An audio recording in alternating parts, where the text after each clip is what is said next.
حضرت علی فرمانے لگے میری 5 باتیں یاد کر لو، اور فرمانے لگے اونٹوں پر بیٹھ کر تلاش کرنے نکلو گے تو یہ باتیں تمہیں ملیں گی کہیں بھی نہیں، لڑنے سے نہیں چیزیں ملیں گی۔ فرمانے لگے 5 باتیں لے لو یار حضرت شیر خدا کی 5 باتیں، آج اس کو سبق کے طور پر رٹا لگا لو، اسے یاد کر لو، دل میں بٹھا لو۔ شیر خدا کی 5 باتیں علم و حکمت کا نچوڑ، نبی پاک صلی اللہ تعالی علیہ وسلم سے لیا ہوا فیض، وہ حضور کی امت کو بانٹتے ہیں، اپنے سے محبت کرنے والوں کو عطا کرتے ہیں۔ حضرت علی باتیں بیان کرتے ہیں، فرماتے ہیں پہلی بات یہ یاد رکھنا، بندے کو امید صرف اپنے رب سے رکھنی چاہیے۔ جیت جاؤ گے دوستو دنیا میں اگر یہ بات آ گئی تو، بچ جاؤ گے، دل ٹھنڈا رہے گا، بے قراریاں، بے چینیاں، پریشانیاں جان چھوڑ جائیں گی۔ امید صرف اپنے رب سے رکھو۔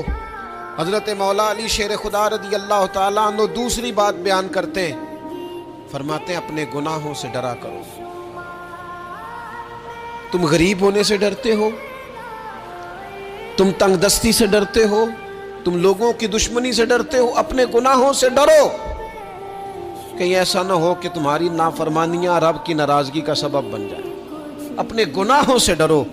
اور تیسرا مولا علی شیر خدا رضی اللہ تعالیٰ عنہ فرماتے ہیں اگر تم جاہل ہو نا، تمہیں پتہ نہیں، تو علم کے بارے میں سوال کرنے سے کبھی نہ شرمانا، پوچھ لینا فائدہ ہوگا، کسی سے بات کر لینا فائدہ ہوگا، کسی سے سیکھ لینا نفع ہو جائے گا، کسی کو مان لینا اپنا استاد، زندگی بھر سمجھدار ہو جاؤ گے، فیض یاب ہو جاؤ گے۔